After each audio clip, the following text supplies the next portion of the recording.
dapat maniwala ka yung lugar na yun. Parang Chinese pagoda. Yes. Oo, Hindi, sayang nga po kasi nakasama ko rin si Secretary Bebot sa peace negotiations. Nandito ka kasi gusto ko i-reveal na, remember mo? Alam niya yan eh. Sabihin nyo.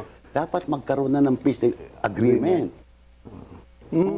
Interim peace agreement. Initial, no less than by Chairman Nagkawilan. Tawag doon yung IPA. interim peace agreement, IPA. Yeah. Dahil under the interim peace agreement, Okay po, hello po, magandang gabi po sa ating lahat. Ito po ang inyong lingkod, si Philcor Ellen. Live po tayo ngayon. Ito lang ang channel na walang kinikilingan, walang pinapanigan, pawang katotohanan lamang ang pagbulay-bulayan natin dito sa channel na ito. Okay? Pakinggan natin itong interview sa close friend pa rin ni Pangulong Duterte na si Bebot Bello, mga kapatid ko. Okay? So, nandito siya, si Bebot Bello ngayon. President Duterte, sa rally mismo. so sabi niya, tago ka na. Sabi ko, bakit?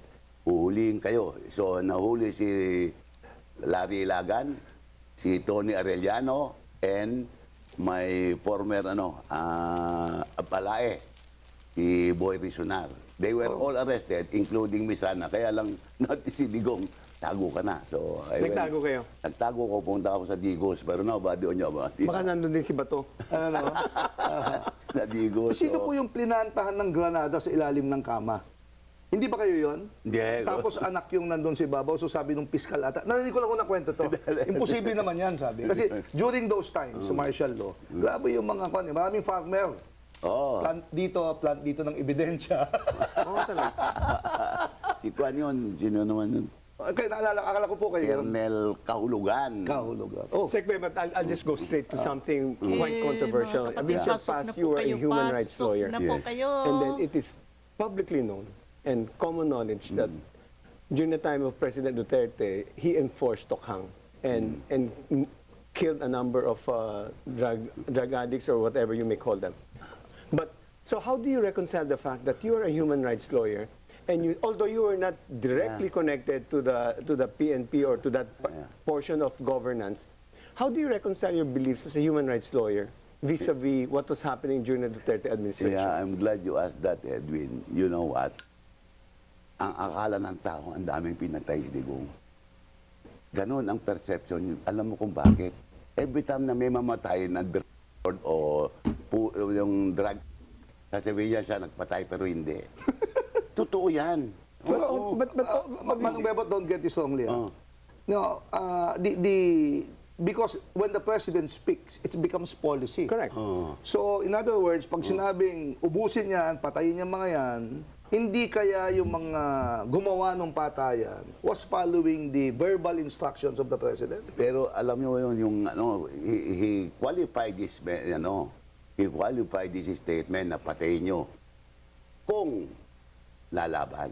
He said that in self-defense, kung halimbawa, pulis ka, may arrestin ka, pumunot, barayan mo, unahan mo, wag ka it's hard for me to imagine that, number one, one extrajudicial killing is one killing too many.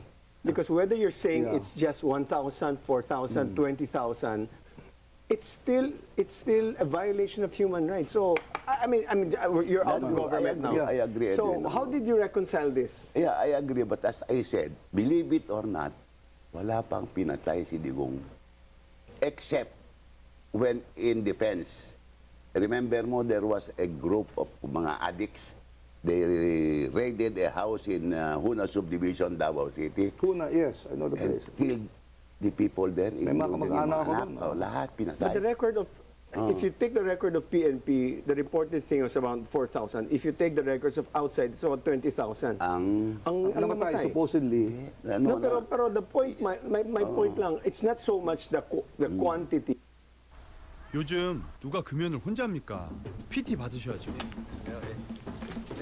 금연 But it's your mindset as a human rights lawyer, obviously, whether it's 100, whether it's 1,000, whether it's 4,000, You were a human rights lawyer, and the first thing that you were defending under the Marcos dictatorship was the defense of constitutional rights, the right to due process. That's right. Those who Yan, were just a killed. moment. Let's see, Bacas Squatter, Marcos resign. Merry Christmas and a Happy New Year. Thank you po. And sana mag-resign na itong mga bangagers dyan. Pag-resign na kayo. We're never we're deprived of due Was there process. ever a time na pinag-usapan ito sa kabinete and you stated a position contrary Alam to naman the yan. policy pronouncements Alam naman niya or yan. verbal pronouncements? of Alam the niyang president? alin. Alam niya naman na we are anti human rights violation. alam Pero niya. alam naman niya na alam ko na wala naman siyang pinapatay except isa. But that's Oh. that's Pero yung mga announcement niya na pinatay ko, patayin niyo, qualified lahat yun. and if you know, you mentioned Remember mo, ang number one legal counsel ni former President Digong, si Larry Ilagan. Yes. You know him. Asawa ni Juan, Yusek Ilagan, Asawa ng ni DSWD. Lucy Ilagan, and number one human rights lawyer yan. you mentioned that as far as to your knowledge, he only murdered one person. Do Yes. you know the name of the person? I forgot, but he's a young boy, addict. Kasi nung I was telling you about that addict who killed a lot of people inside the Huna subdivision. Village. I know that place. Sinakay yan sa nung nahuli, sinakay sa chopper. Nung nandun sa chopper, binunutan yung piloto. Ginawa ni Digong, bago makapabaril yung piloto, tinulak niya. Yun ang alam ko na napatay lang because of that. So your knowledge is limited to that Yun, one. that's the only one na But are you nakita ko. disputing the? By the way, this is what the situation that you're saying is similar to the situation of King Henry when he was in a quarrel with Thomas Becket. This is in the UK, I mean England, where he said, "Can no one get rid of this pesting pare?" And so the king just uttered it, and what Nani was saying, the Knights of King Henry decided to murder Thomas Becket in Canterbury Cathedral. That's why there's such a thing as command responsibility there. But also moving forward, yung killings na yun is now the case against the former president. Which is not the case. sa ICC. Not as an Not as a actual shooter, but yes, as by actual participation, but by Alam mo, sayang, nagka-problema kasi ito. In-erase nung sekretarya ko yung mga previous communication. Ay. Pero ang dami communication dyan, yung mga complainants against him they were asking payment from me for them to withdraw, including their lawyer. oh. Oo, And there will be nakuan pa nga ako na sa bagay, konti lang naibigay ko. Kasi sabi niya, prepared na yung affidavit of existence. Prepare na, dadalhin sa ganito. Walang pamasahe yung messenger ko, sabi ng abogado. Sabi ko, magkano ba? Pupunta lang sa Kabatuan ni Bisia. Kabatuan, Sabi ko, Kabatuan. Pwede na siguro dyan, kanto 2,500. Oo, binigay ko. Nag-withdraw. Hindi nga eh. Hindi na nakapakita. Napeke ako eh. Pero yung mga tawag ng tawag, sir, kailan mo bigay? Saan mo bigay? After that, na-scam ako, hindi na ako sumasagot. So that also tells us na alam nila na malapit po talaga kayo kay President Duterte. Hindi ko naman Well, in any event, at least but that's at least you're not implicated in the ICC because you were not directly involved, di ba? At saka manong hindi po ako yung nag-text sa'yo humingi ng pera kasi I know your number.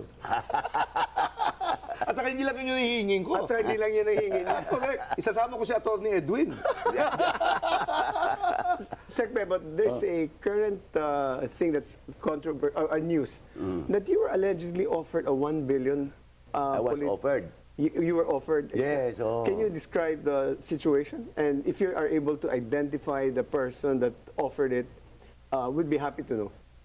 Unang-una, I cannot really identify. Unang-una is a good friend. Nani Braganza. Hindi. Naghihintay ko ng balato nun eh. Pag totoo yun eh. Well, anyway. Aside from being a good friend, I think he was also in same position. In other words, when I refused the 1 billion, I refused to run against What's the 1 billion is an offer to do what? to run To run for Congress in Davao. in ba? Initially, I thought he was asking me to run against Duterte.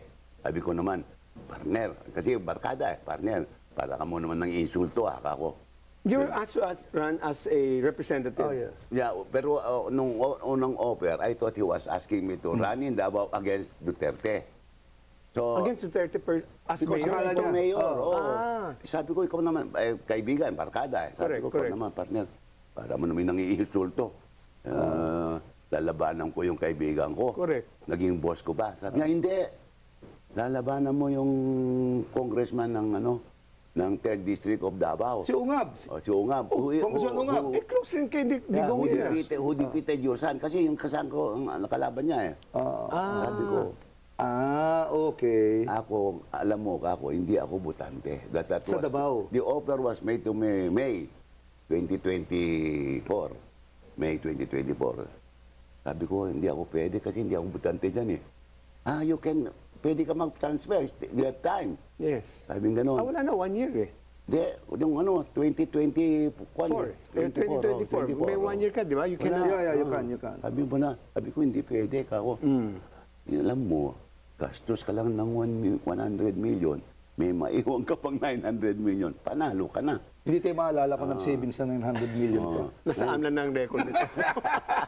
Kaya sabi niya, pag matalo ka pa, after 1 year, you'll be appointed. Yan. But you were appointed under the Marcos administration for a short period sa MECO.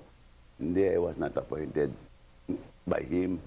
Oh, Kasi MECO is a private corporation. Yes. Although, May in a way, influence. hindi, kasi you are elected either chairman or member of the board by the board.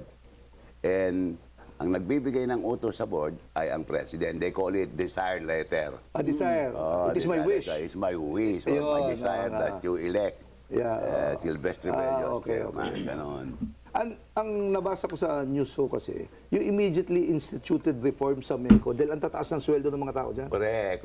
Kasi pagdating ko dyan, ang sweldo ng chairman, 1.1 million. Kasi they're GOCC, di ba? I mean, they're theoretically private corporation, as you mentioned. Private corporation. So that's why they can go, they have no pay scale. Not subject to Not COA. subject to COA, yeah. Hindi ka pa ma-ombudsman kasi private eh. They have their own funds. And at that time, kaya nag-institute ako ng 최저가 맞을까? 맞다! 악어다! 할인의 텐션이 다르니까 호텔은 hindi ko na lang sabihin, medyo bumagsak ang pera ng MECO. Yung finance officer informed me that, sir, sabi niya, that was July. Sabi niya, October, sir, wala na kayong pondo. Mauubos na ang pondo nyo. So, nakuha na ako. Paano, ang lakas ngayon ng tourism sa Taiwan eh, because they open it, di ba? But there are also reports kasi na libre na yung visa or something to that effect. Kaya wala ng pera ang MECO. Yun ang diferensya. Papuntang Taiwan, visa free. wala na. All pabalik. Taiwan is coming to the Philippines. Taiwan is coming to Philippines. During my time, Visa, may visa. May visa fee. Yun ang source ng income ng MECO eh. Not yung Filipinos going to Taiwan. Ang Pilipinas kung talagang libre. Oh. Kaya they have been insisting, So bakit?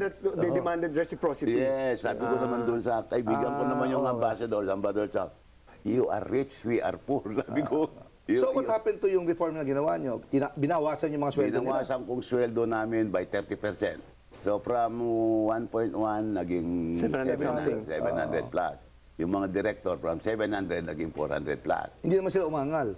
Umangal, pero magagawa, wala na kayong pera ka ako. So let's talk about current events. You are now the lawyer for the former president? Duterte. He was my counsel ever since, pero dito ngayon, siyempre, hindi ko alam kung tatanggapin ako. Kasi it's Vice President Araw who decides who will handle the defense of... So are you currently handling any case in defense of President Duterte? Wala pa naman kasing kaso na palagyan sim eh. Dito sa Pilipinas? Isa sa Pilipinas. Doon, siyempre, magdi-design yan si Vice President Sara. So hindi pa kayo nakausap? Hindi pa naman. Nakausap kami, pero siyempre, nahiya naman kami mag-volunteer. Alam namin na nandyan na si Atty. Kaufman. Ito naman sigurado ko, mas magaling ka naman talaga kay Harry Roque. Is Harry Roque a lawyer of the president, former president? Is in Dinig ngayon eh. Nagtatago, pero is he a lawyer of the former president? I also doubt. I don't know. So he doubts and also said don't know. So it's somewhere in between. Parang the spokes. Yeah. I have a question for you. I'm just curious. I have a question for you, Sec Bebot. If the administration is cracking down on political opposition, are you not worried of the risk that you're putting yourself with such disclosure of the 1 billion and all that, being a lawyer of the former president? But before you answer that, Sec Bebot, the spokes will return after this short break. Sanay.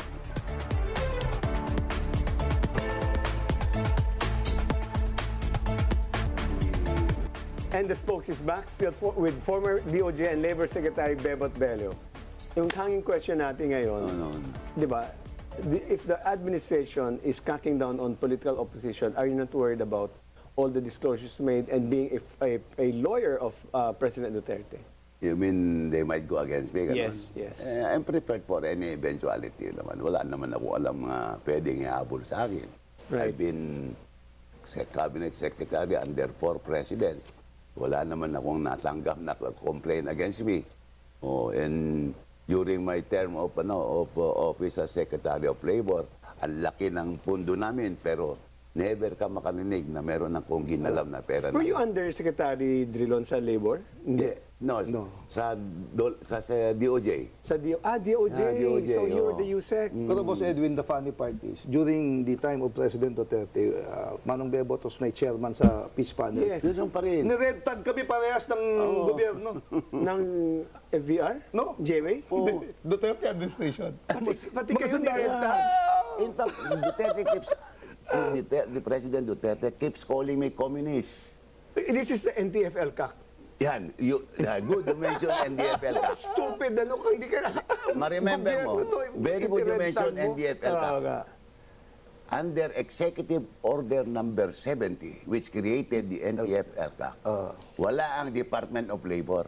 You know why? Sinabi niya kay Executive Secretary Bingbo, huwag mong isama ang Department of Labor, komunista ang head dyan, sabi niya. Totoo, paglabas ng EO, walang Department of Labor. So that's an example of sinabi ng presidente, komunista yan, naniwala yung mga bata niya. But even in jest, even in jest. Yan ang madalas ko sabihin, boss.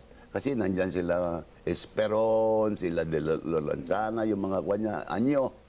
Sabi ko, boss, pabiro ka ng pabiro na kumalisa, mamaya, alam mo naman, makikitid ang isip ng mga yan. So, I mean, I'm linking that to the fact that or you said that he didn't commit any murder, but yung pasalita niyang ganyan, the underlings will take it seriously, Sec Bebot.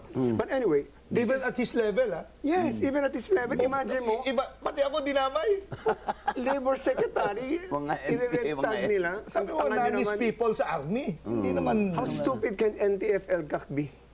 And to even red tag you, and the fact that the president did not terminate you from office should be assigned to them that he was in jest. Yeah, it means mainly that he was just joking. Exactly. By the way, Manong Edwin, no, naalala ko lang, we were supposed to fly March 16 to sign the interim peace agreement. Nag-lockdown. Inabutan kami ng COVID. Mabuti nga, hindi kami na-lockdown doon. Hindi Baka tayo. uwi si Manong Bebot, yung anak niya blue-eyed. Nani, hindi tayong flight in doon. Netherlands, Norway will fly Joma from the Netherlands Isa pa yun. to the Philippines. Kasi... But they said, give us time because we have to clear this with the U.S. government because Joma is categorized as a terrorist. Right. So if we don't get a permission, they might shoot down the plane. So they waited for... Nung in-approve na ng US, dumating yung COVID. We were about to sign. Pero the two of you, may goodwill kayo on the left kasi ito na Mundo, kayo. NDF chieftain. So talaga. Well, in fairness sa amin. Okay. Sabi ko nga po, nung panahon ng martial law under the Marcos dictatorship, talagang polarized yung politika. So we know most of them. We know most of them. But that was a good start. It was a good start. Getting you, because you're already a known entity among the CPP and Basta malinaw sa amin, we are government negotiators. Mahirap nga kaming kausap eh. Meron ako nakuha ang text na baka pwede pa ahit na bumaba na rin sa bundok itong sinani. Apat eh. Dala pa yung bigote. Uy, gwapo ko Sorry. Under Cory.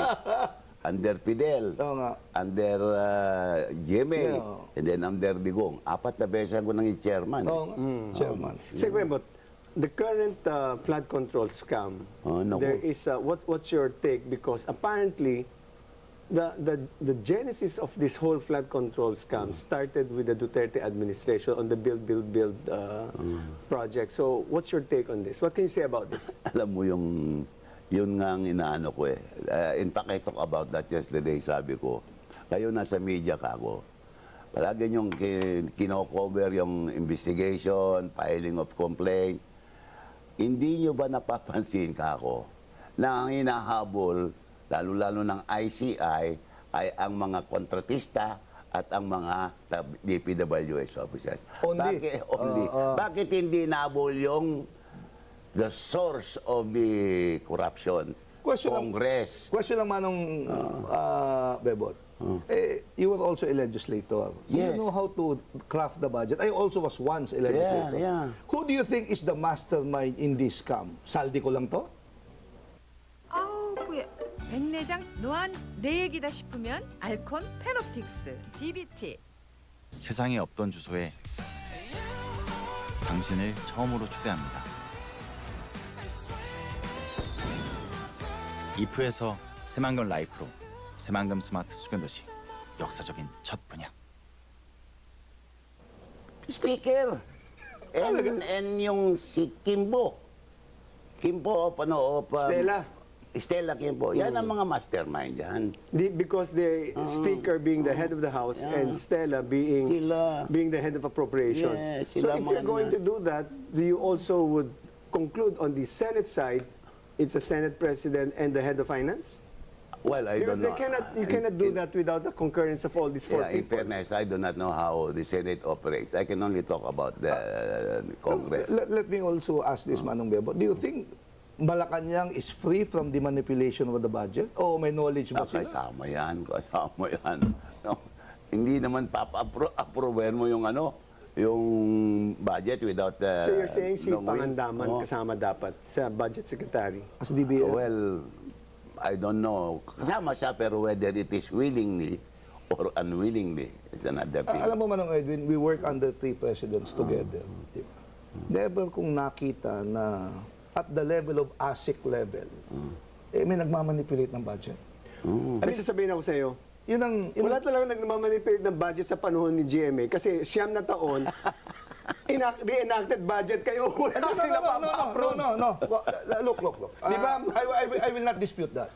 Ang sinasabi ko lang mo, yung konteksto ng corruption ngayon, ang taas ng allegations. Executive Secretary, Yes, Secretary, yes. Undersecretary, ASEC, Director. They were empowered. Hindi man siguro empowered, no? Pardon me for my French. But they had access to funds. For example, yung isang undersecretary, barkada niya yung contractor sa Ilocos. I will not... Cadiz. Manong, kaibigan ko si Manong Joel, ano ka ba? No. I'm just saying. So, imagine the influence of these people. Pangalawa, maraming USEC, ASEC, which were branded as, because they came from the Senate, kabisado yung budget process. So, merong ganito, 5 taong to, ganyan, blah, blah, blah. So, yun lang ang sinasabi ko. So, to me, command responsibility, probably mismanagement, ang nangyayari. Pero in fairness to the GMA administration, you had a very competent and very honest budget secretary, si Emmy Mundo. Ah, yes. Ang problema lang sa inyo... Bungko din. Ay, Emmy Bongko din pala. Sorry. Dalit. The late Emmy Bongko. Who was a mentor, by the way, of Butch Abad and Pinoy. But my problem lang with the... Napaka-stricto nun. Kumusta si Boots? Is still alive. Alam mo, remember mo during the time of, GMA. I was asked to fly from Manila to Batanes to convince yung opponent ni Butch Abad not to run. Ah, ganon? Oh, and I was bringing with me his appointment as Undersecretary of Public Works. Na-convince naman. In Hindi? fairness, hindi niya tinanggap. Oh. Kaya hindi kayo kilala ni Butch Kaya Abad ngayon. nagtataka ako, bakit si Butch... Joke lang. Manong Butch, kapitbahay ko po. Kaya nagtataka ako, ito naman si Butch, bakit ganun na lang niya tinitreat si GMA? Na GMA did everything for him to win as a congressman of Batanes. Politika kasi, alam mo na. Pero di ba? pambira Iba naman. naman kasi ang prinsipyo ni... Imagine mo, alam mo pa, ang ginamit ko pang aeroplano, binigay ni Digong, ni Franklin Drilon, alam mo, it took me 6 hours to fly from Manila to Batanes. Oh, kasi yung unlit na plane eh. Oh, tapos from Manila to Ulawag, nag-stop ako doon kasi ganun talaga ang... Oh, by the way, I remember, muntik kayo mamatay sa helicopter ride, di ba? Ha? Muntik kayo mamatay sa helicopter ride? Si Kwan. Kayo po, muntik mag-crash? Oo, kami dalawa ni speaker. Kami ni speaker Boji D. So ang tanong din, Manong, kasi hindi kayo nag-crash, sino masamanda mo? Hindi naman. Anyway, Segbebot, what's your take on Pulong snubbing ICI? Well, alam mo kasi, ang inaano ni Pulong, bakit siya? Ang daming mga congressman na nabanggit. Bakit siya? Bakit hindi unahin Kasi si siya ang Speaker? unang nag-snub sa ICI. Hindi si Speaker. Nag-attend si Speaker. Si He Speaker. went. He went. Siya yung mga, hindi ayaw ko na magbanggit, pero daming congressman dyan. Lalo na yung mga member ng Quadcom. Naku, Diyos ko. Do you believe, Manong, na 10% lang yung contractors? Ay, sus. Seryoso naman. Contractors pala sa... Masyado Ay, sus. naman. Sa tansya ko, Manong, ilang percent? Ha? 30, 40, 50? Saan? Ilan ang contractors or directly or indirectly involved sa mga kontrata na pondo ng congressman at mga insertions at saka amendments sila? Ngayon, Oo. ako, mga contractors, Oo. malaki yan. Malaki. Depende kung substandard o GOS. Mas malaki, wala kang nilabas grabe, grabe ang So, corruption. contractor na nga, congressman pa, gano'n? Yun ang dapat abunin. Yun lang. Tingnan mo yung mga congressman, tameme. Oo nga. Wala nagsasalita. Takot sila eh. Pero, so Sara is now the leading presidential candidate if she decides to run. In your opinion, who will be her perfect running mate? Amy Marcos. Baliktad na naman, Devin. I'm president. No. Sara is running for president in Okay. 2028. Who do you think should be her Running mate? running mate? I don't know, but ako if If you're I'm asked, asked, yes. I would recommend Magalong. Benji Shit. Kasi regional Mindanao. Okay. Mindanao, Luzon. Question lang po, magkaibigan na ba si VP Sara at saka si Senator Bongo? They are civil to one another. They're civil to one another. Ang kwento, and No, this mataas sa is- survey kasi si Bongo, that's why I was Kasi kasi asking. ang kwento, kung baka parang si Bongo, he holds the power of the purse. Hawak niya yung pondo eh. That's why you have to deal with Bongo in the disbursement of funds. Oh, Until today? I mean, that's a kwento ngayon kasi yung sinasabi yung kanang hawak kamay ni ni Digong Bongo ang pundo. Wala. Unang-una, wala namang pundo. Believe me, walang pundo si Digong. Believe me. Because one time, I don't know, merong nag-complain na yung aking, may pinangakuan kasi ng 50 motorized bangka. Hindi na-deliver. Nag-complain sa kanya. During a meeting, sabi niya, uy, Bebot, sabi niya, yung pera ng Department of Labor, pera ng tao yan. Kaya ibigay mo sa tao, lang mga ang dami-dami mong kondisyones, sabi sa akin. Let me qualify the question po. No? When you say pondo, cash on hand or government funds na pwedeng ipamigay sa taong bayan? Oh, government funds. Ang sinasabi wala. niyo si Bongo kasi ang may hawak nun. So cash on hand, I would suppose. Cash on hand. Cash Wala on naman. hand. I know, kung meron bang pera si Digong, alam mo, very unnatural. Parang walang hilig sa pera.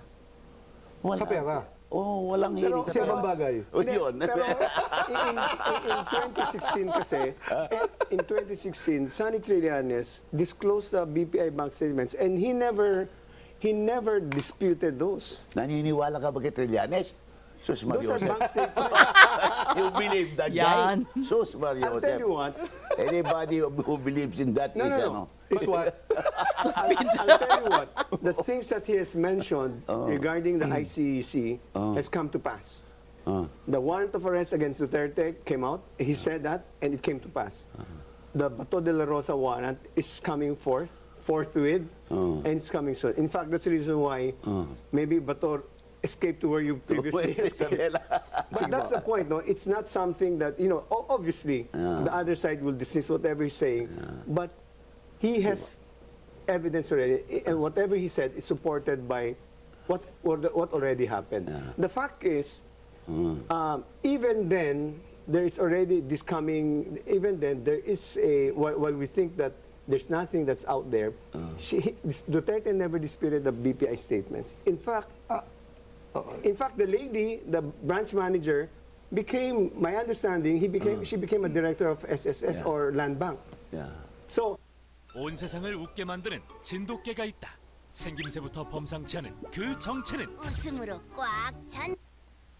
those are the things that give us pause. After the disclosure, naging land bank. Ang panahon niya, naging presidente, naging land bank, one of the land bank officers, yung the branch manager. After Trillanes exposed? No, nang nanalo na si Duterte as president. Akala ko She was awarded. appointed as a, if my information is correct. Sino? The lady who's the branch manager. What's the name? I don't know the name, but Sorry po, I'm just curious. Kasi yung mga service indicate.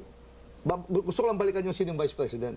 Because very hindi pa interesting. pala niya nasabi. Alam nyo, it is a given fact na when it comes to Visayas and Mindanao, very popular yung mga Duterte. That's a given fact. Bisaya kasi. Oo nga, indisputable naman yun, di ba? And then there is this lingering sentiment na nakakalimutan nyo kasi kami. Yung Mindanao. Kaya iba ka ngayon, sinasabi, hiwalay na lang tayo, something to that effect. But in this particular instance, sabi nyo nga po si Magalong, sino pa Mayor Magalong, Manong Benji, sino pa nakikita nyo besides Magalong na pwedeng mag-Vice President under under a Sara Duterte campaign for President? Wala yung ano na... Si Benji Magano ang sinabi niya eh. Si Magalong ang ano ko eh. Wala naman. Wala pa ako nakikita. Wala pa nakikita. Marcoleta. Marcoleta, too early naman. Why too early? He has already the Iglesia ni Cristo support, if that's the case. Pero he is better off as a senador muna. Okay. I have a question for you. The 1 billion offer to you is being criticized by... Teka lang, doon magre-react ako mga reaction. Pasensya ka na, Secretary Bello, pero ako kay Marcoleta ako. And it's not too early, it's perfect time for Marcoleta. I-comment po niyo sa comment section kung perfect time kay Marcoleta o hindi. Hindi ako pabor doon, Secretary Bello. Your critics? Sino? Your critics as a ploy to rehabilitate the Duterte brand. Parang kwento-kwento lang daw ho nyo yun para bumalik sa media. Gusto niya yung magkuha kami, mag-lie detector test kami pareho. Yan yung sino yung si Lucaret. Si Castro. O mag-lie detector test kami dalawa. Yusek Claire Castro. Si Claire Castro. Lucaret. Mag-lie detector test kami dalawa. Hindi naman admissible. Ikaw naman, ano bang mas... Sabihin mo na yung pangalan. Magla-lie detector ka pa yun. Alam mo naman yung pangalan. Yun nag-offer sa'yo. Di yan ang ano. Di ba? Ba't ka pa magla-lie detector? Manong Bebot, have you issued any statement na criticizing or attacking the government? Sino? Kayo po. Ano? Have you issued any statement na criticizing or attacking the current administration? Parang wala. Wala naman unless na I am asked. I don't volunteer my Tanungin na natin. Sige, tanungin mo na. Ito. Kasi ang dami na eh. Sino naman po sa tingin nyo ang mga kalaban ni Sara Duterte sa come 2028? Sa kampo nila, Marcos, mga ganun. Or sa kampo ng Sa mga... kampo ng Marcos, wala. Wala? You're saying na mahina sila? Dead end na ba sila? Talaga, sobra. Example mo na lang ha. In the history of BARM elections. Election of BARM. Kailan pa natalo ang administrasyon dyan? Zero ang administrasyon dyan. Nalupig sila? Yes! First time na matalo ang administration candidate sa BARM. Palagi yan, every election, BARM administration. Ang kwento sa akin, Sec Bebot, these people in government, really, we're not listening to the ground sa BARM eh. In fact, sila Iqbal, sila Chair Murad, parang... Pero bakit ganun? Kaya nga. For the Actually, first time, So you're saying talagang weak ang support? talagang wala. Actually, pinaltan si Murad ba? Chair Murad. At ni-replace ng underling niya. Oo. Probably as a Pero result wala of that pa. election or even before the elections. Because Siguro of that ganun. election. Yun. But are you now officially part of the opposition, part of the war against Marcos? No, I'm not. Ano, I'm only anti-corruption. Anti-corruption. I'm against anybody who is into corruption. Yeah, that's right. There is PIDS. It's a government think tank, Yeah, Philippine Institute of PIDS. Development Studies. Sinulat ng isang news columnist quoting PIDS that they think it's time now to dissolve Congress because of all this sordid mess that we're in. Dissolve Congress. Yes, do you agree? No, just remove those who are corrupt congressmen. Kilala naman kung sino mga corrupt dyan. So you don't want to throw the baby out of the bathwater Wag with the naman. bathwater. We need a legislative body. Oo naman, constitutional yun eh. Ayaw ko naman na yung... Pero ito, it's like saying recite all. Who will legislate. Because this is a radical opinion coming from A government think tank. I suppose they're so fed up with all the... Yeah, maybe they're fed up, but that's not the way to correct the problem, to solve the problem. It is to change the members of Congress. Okay. I just got word pala na... I just got word that they are denying that they issued that such a finding. Oo. Manong, boss, tricky PIDS, question. I mean PIDS. Tricky question. Were you with President Duterte when he was in Hong Kong? Yeah. Yung Yung nahuli siya pag landing? I was there. Ah, you went No, I was there, and then we were supposed to come together. But then, at that time, we were informed that there was already a move or a plan to arrest him. So, sabi ko, mauna ko and find Sa Pilipinas? out. So you went ahead Yes, back home. And what did you find? You found nothing? Upon my one with Secretary Delo Lenzana, I asked him to verify from somebody, hindi ko na babanggitin, baka matanggal siya. Delikado itong guest na to. I asked Del, tanungin mo nga si kung totoo yung Yung balita. So, after 20 minutes, andyan na siya. Confidential ito, Bebot, ha? Sabi sa akin. Kinonfirm niya. Sabi, Meron. na merong So, arrest. narelay niyo po ito sa Hong Kong? Yes. Now, question lang ko, bakit sa NAIA lumanding si President Duterte? Bakit? Sa NAIA? Saan ba dapat? May direct flight ba sa No, Davao? I'm just asking kasi kung may arrest warrant na siya, siyempre airport yun. Bakit hindi siya lumanding sa Davao? The question of Nani is, he asked you, did you inform President Duterte? Sabi niya, hindi. And so what We confirm the report that he will be arrested. What did, after being informed, what was his reaction? That's the problem, because we were still in Hong Kong, and before an assembly of OFWs, he said that they are going to arrest me, and I'm willing to be arrested. So, was it true na he was seeking asylum also sa China? No, there was an offer, but he did not accept. There was an offer? There was. Because sinabi niya, I'm willing to be arrested. Sabi niya doon sa mga OFW. So, lumanding sa kanya. Nag-iiyakan na ngayon mga OFW. Okay, mga kapatid ko. Very good conversation. Very good interview with Attorney Bello. Okay? But matapos na tayo mga kapatid ko. Okay? Madali lang nga interview ito. So magbabalik lang ako sa after a few minutes mga kapatid ko. Have a blessed evening everyone. Bye-bye po.